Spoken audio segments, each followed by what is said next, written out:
dans notre région, il y a aussi ce genre de chantier d'exception pour lesquels il ne faut pas avoir le vertige à 40 mètres de hauteur. Regardez ces toits magnifiques qui ressemblent à des écailles de poisson. On les doit à des artisans qui maîtrisent un savoir-faire unique, le travail de la lauze qui se fait tout à la main et à l'oreille aussi, vous allez l'entendre. Reportage en Auvergne de Guillaume Frixon et Céline Olive.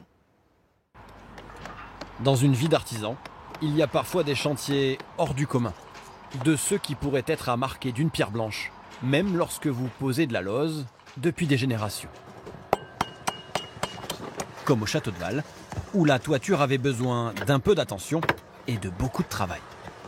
Donc là, on va remplacer ces deux lauses, une qui est cassée et une qui est absente. Celle-là est cassée et celle-là est manquante. Pour accéder au toit, il a fallu se hisser avec une nacelle à près de 40 mètres de hauteur. Pour remplacer les pierres, il faut du sur-mesure et tailler la lauze à même la toiture. Comme elle est très dure, celle-là, on ne peut pas la percer. On réalise des encoches pour pouvoir positionner une pointe et à droite et à gauche, de part et d'autre. Près de 3 semaines de travail vont être nécessaires pour remplacer les lauzes endommagées, mais aussi pour leur redonner tout leur éclat. Et la pierre est magnifique, elle reprend ses couleurs. Une orange, alors ça, je sais pas, une rose. Sur ce château du XVe siècle, entre Cantal et Corrèze, grâce à son savoir-faire ancestral, cet artisan passionné va pouvoir marquer à son tour l'histoire de ce monument. Si les entretiens sont réguliers, tous les 5 ans minimum, c'est éternel. C'est la récompense du travail et de la durée et de se dire ça va encore durer à moult générations. Mais pour en arriver là, de longues heures passées dans leur atelier sont nécessaires. C'est presque 50% de leur temps de travail. La lauze prend sa forme ici, entre leurs mains. Quand une lauze, elle fait un esprit un peu gaufrette, millefeuille, ça veut dire qu'elle est usée, voilà, elle est fatiguée, donc on ne peut pas la reposer. Chez eux, toutes les pierres ont été récupérées sur des toitures abandonnées ou à restaurer. Elles seront vendues 2 fois moins cher que des lauzes neuves. Et ici, tout est question de sensation. Ouais, ça se confirme déjà. On voit qu'elle est très friable. Elle est très friable, j'en ferai rien, cette lauze. Ludovic a appris son travail sur le toit avec son père à l'âge de 16 ans. Et son œil est devenu plus aiguisé que ses outils. Et lorsqu'on travaille à la machine, on ne peut pas se rendre compte. Parce que la machine, elle fait 100 décibels. On ne sait pas si la lauze, si elle est bonne ou mauvaise. Si elle chante. Voilà. Sous le terme général de lauze, sont regroupés différents types de pierres.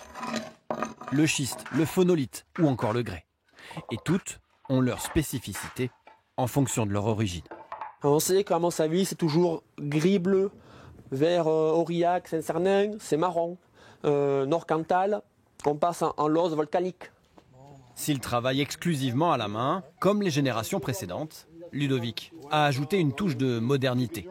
Exemple, lors de la visite de cette grande maison d'hôtes avec Thierry, le gardien des lieux. Avec mon drone, je vais prendre les mesures, la mesure du toit avec le drone. Très bien. Un drone pour survoler les toitures en quelques minutes à peine, rapide et précis. Ça évite de monter sur le toit pour prendre des côtes, malgré que des fois si le toit est mouillé, au moins on ne prend pas de risque. Aujourd'hui, dans tout le département, ils sont moins de 10 entreprises à poser encore de la lauze. Et pourtant les chantiers ne manquent pas, à tel point qu'il y a presque 2 ans de délai pour faire venir les 2 frères Biulac. Sur cette maison, c'est par exemple tout un pan de toiture qui est à changer. Et le principe est toujours le même. La plus grande en bas parce qu'elle reçoit le plus d'eau possible. En bas, et en haut on finit avec les plus petites parce qu'il n'y a pas beaucoup d'eau en haut, donc du coup on a besoin de moins de recouvrement. D'une centaine de grammes pour les plus petites, jusqu'à 20 kilos pour les plus lourdes, chaque lauze est comme pincée entre 3 épaisseurs de pierre. Le résultat à la fin est très beau puisqu'on s'aperçoit que des petits éléments comme ça, bout à bout, on arrive à faire une écaille de poisson et qui est super étanche. C'est un puzzle en 3 dimensions.